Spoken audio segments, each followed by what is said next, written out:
وأقف في هذا المقام لأشهد شهادة لا مجاملة فيها، وقد قلتها سابقا في غير مناسبة، فنحن كمراقبين وخبراء في مسألة رؤية الهلال منذ ما يزيد عن العقدين، فإننا نهنئكم في المملكة المغربية على نهجكم المعتمد في مسألة رؤية الهلال، فأنتم ويحق لكم أن تفخروا أفضل دولة في العالم الإسلامي في تحديد بدايات الأشهر الهجرية باعتماد رؤية الهلال شرطا لبدء الشهر، بل إن عندكم من التحري والتثبت في هذه المسألة ما يجعلكم متميزين على سائر الدول الأخرى. وأذكر من بعض إجراءاتكم ما يلي: أولا،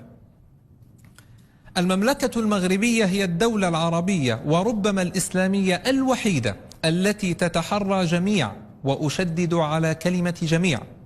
التي تتحرى جميع أهلة الأشهر الهجرية بشكل رسمي، وتعلن نتيجة التحري ليلة 29.